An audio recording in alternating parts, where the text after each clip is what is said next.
We have the hanging, and that's our favorite part. We just love hanging the show.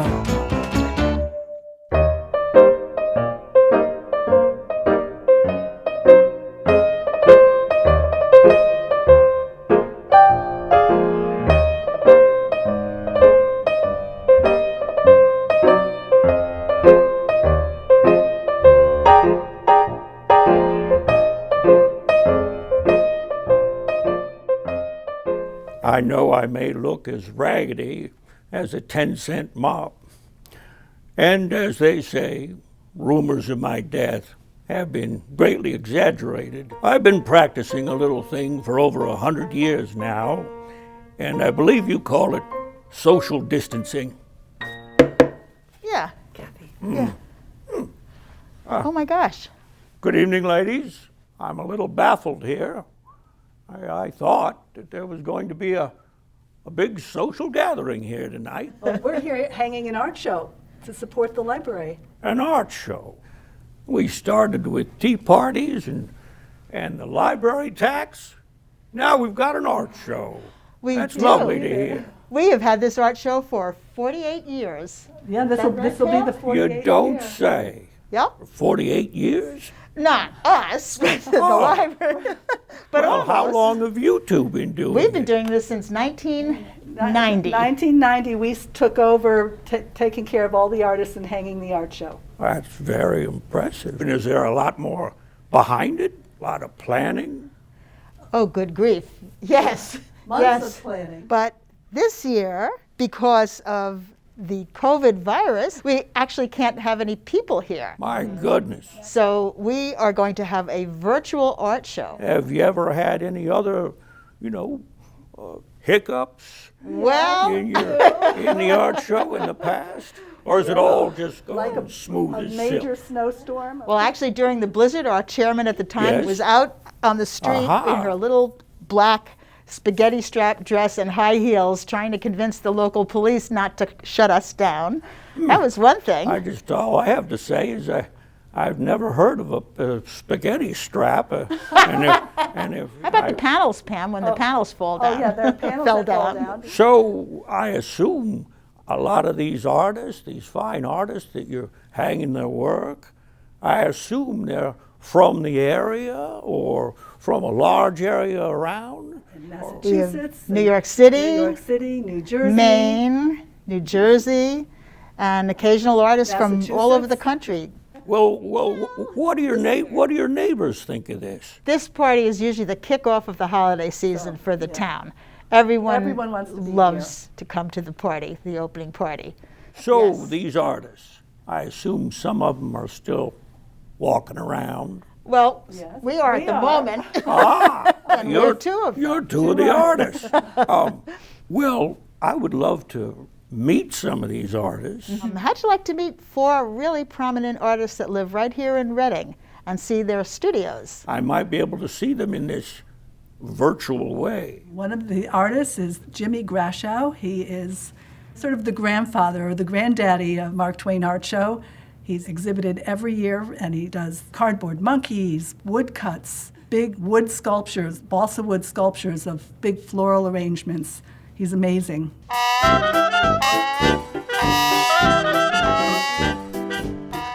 I'm Jimmy Grashow. I live on Diamond Hill Road, right down the street from the Mark Twain Library. I'm making all of these house plants. This is what I'm calling a florarium.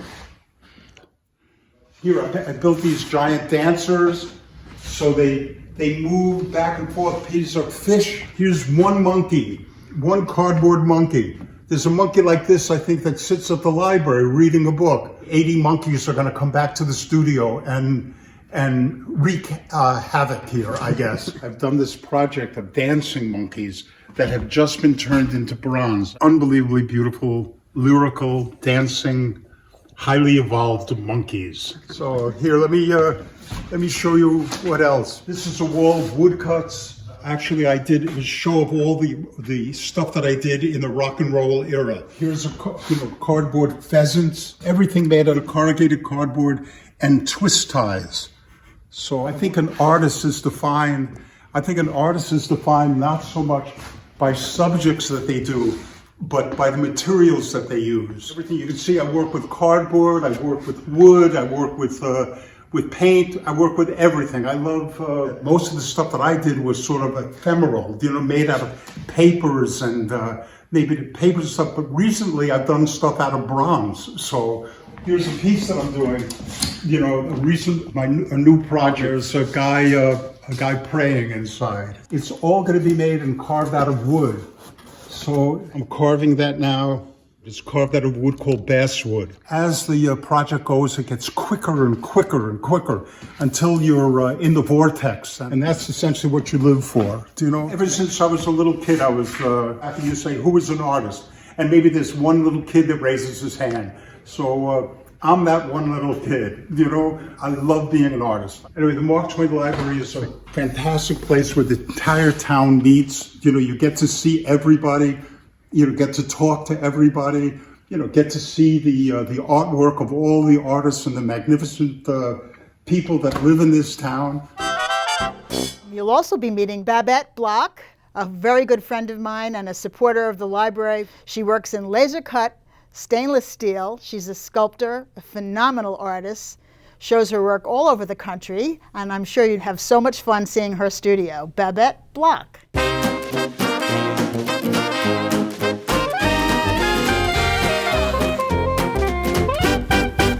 Hi, I'm Babette Block, and I've lived in Reading for 31 years.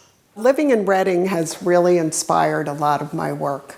Almost every day, Kathy Anderson and I go for a walk. And one day, we went over to see his magnolia tree. When I suddenly looked at the flowers and I said, did you ever notice that every single one of these buds is so beautiful? They're like little, like sculptures, like dancing flowers. And from that day, just from that walk, I created an entire body of work of 15 different magnolia flowers. Here's one. There's that. They're all over my studio. I've been really fortunate in my career to study with some amazing artists and also to have very, very talented artists as friends. The Mark Twain Library is a place that my husband and I hold very dear. And this show brings together our community in such a beautiful way to celebrate the talent and also the spirit of the library.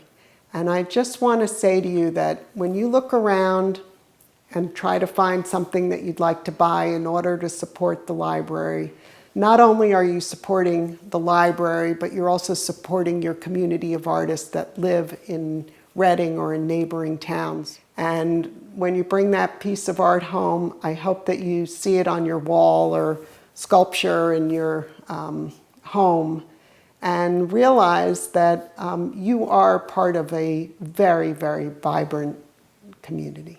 In 2001, I created this sculpture, and it's called Liberty Budvas. And this sculpture was a celebration of America, and I haven't shown it very often, but this year, as our country has been through a very difficult time, I really wanted to put something out there that was positive, that celebrates what's best about America. And so I'm going to show this piece this year at the Mark Twain Library Show. So thank you for coming tonight to support the 48th annual Mark Twain Library Art Show. And then there's Mark Mellon, who's actually married to Babette Block. Both of them very good friends of mine, supporters of the library. They've been showing probably for 20, 30 years. Mark is a bronze sculptor, internationally known. We're very lucky to have him in town, and you're going to really love his studio. Mark Mellon. Welcome to my Reading, Connecticut art studio. Hi, I'm Mark Mellon. I became intrigued with how people make a life and what values go into people's work choices. One thing led to another, and here I am as an artist, whether it's history or politics or dance or sports or how we, or the beauty that we all want in our lives. That's, more broadly speaking, what I do. I have a bust of George H.W. Bush, my bust from life of Tony Bennett and of Elie Wiesel and of Patricia Neal and of Tom Wolfe and others will eventually find their home somewhere in the Smithsonian system. Jackie Robinson and George Shuba from a 1946 handshake was right at the cusp of the integration of our national pastime of baseball. Now, over life size, I have a little bit of the tools of the trade here. All the figures that you see in process around me have this kind of setup as an infrastructure. Your fingers are very much your best tools in doing what I do. I work with a plastiline, which is an oil-based clay. And Mark, is this in bronze yet? I call this the time of woman. If anyone decides they want a cast of this in bronze, you will have number 1 of 9. I will also be exhibiting at this year's Mark Twain art show, Mark Twain Library art show, a cast of La Bayadere. It's one of 10 works I've developed with ABT dancers over the years. The heart and soul of Reading is the Mark Twain Library. When our kids were little, we would, it was like going to the ice cream store. We've probably been in 30 art shows over the years. Thank you for joining us tonight. Now we have a fabulous new contemporary artist who has joined our library show for the past 6 or 7 years. He's been a phenomenal success here. His name is Robert Mars. Hi, my name is Robert Mars, and I've lived in Reading with my family since 2013. This past year, I've transitioned my body of work from representational to abstract. This came about early in the year when everything shut down from the pandemic. I found myself most inspired in my studio. The piece of art that you see behind me is one of the pieces that I'll be presenting at the Mark Twain Library Art Show this year. Whereas my process used to be very methodical, the past year has been about relinquishing control of certain parts of my artistic process. I find it freeing to create what I call color fields. I start with my usual vintage newspaper and layer paint using obvious and less conspicuous color choices. This acts as a study in color theory. This is what they actually look like once they're done, which looks kind of like a mess, but when they are cut down, something magical happens. Once I have the large sheets of paper cut down into smaller pattern pieces and start to build them into the composition, I start to find commonalities of color and shape within the overarching pattern. I like to think of them as compositions within compositions or pictures within pictures. In my mind, there's 2 things going on. There's the overall pattern, but then there's also this secondary pattern happening. This is the second piece that I'll be presenting at the Library Art Show, and I feel like it did a nice job of almost staying on the abstract side, but having a little bit of vintage advertising, which is something that gets collaged within the pieces as I create them. Art is not only important for a community, but vital to the world because it allows us to connect as humans on a primal level. Art often challenges the viewer with new ideas and uses critical thinking to distill down these ideas and concepts into a visual representation.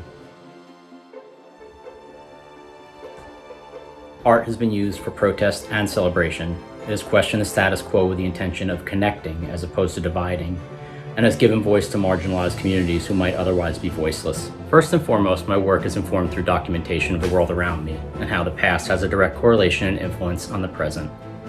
Artistically, my inspirations are the game changers from the mid-20th century.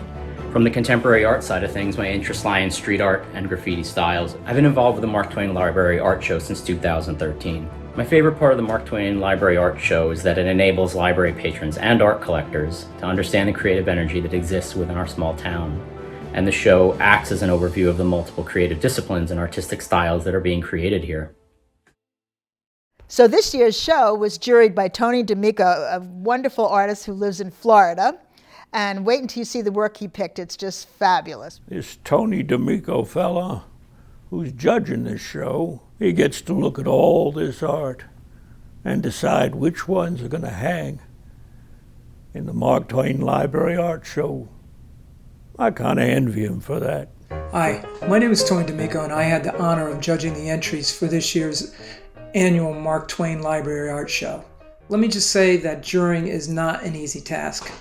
Art is extremely difficult to define objectively since people have so many different points of view and intuitions. Certainly some of the most important components for all the entries is the emotional impact the piece has, and ultimately, the overall success of the work. I was so impressed with the creative quality of last year's show, and the artistic caliber of this show exceeded my expectations. I'd like to show you a brief example of my evaluation process. Now, what attracted me to this work in the first place? It's just great. The directional movement of the water, the rocks, the way they lead down into the water, and it takes the viewer through the painting. Even these diagonals all lead you back to where the water disappears around that bend. There's no big blasts of light or dark shadows. It's just very expertly controlled. I think it's a pretty accurate portrayal of what the artist saw when he painted this. I mean, that's great skill. It takes great skill to do that. And finally, the overall success of the work. Does it communicate to the viewer? Well, it certainly did to me. I bought it. So, congratulations to all the artists who were juried into the show.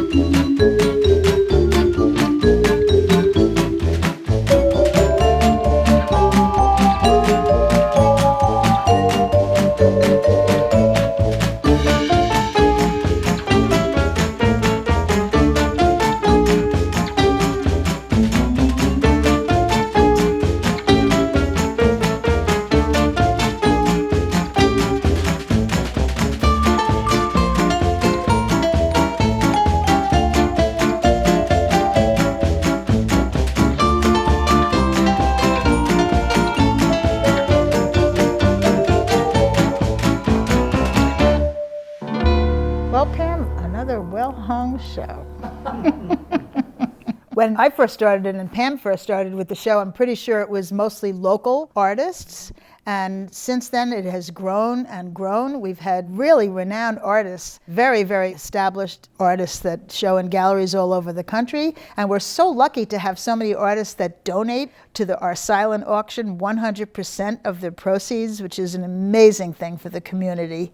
The library was not able to have two of its biggest fundraisers, the book fair and the Frog Frolic. So that makes this show so important for supporting the library. And what's really exciting is that so many of our community that buy year after year support the artists, and they have their favorite artists, and you'll see them running to go and purchase the painting. And thank you so much for supporting the library by joining this event. My library has become a place that you can meet old friends and make new friends.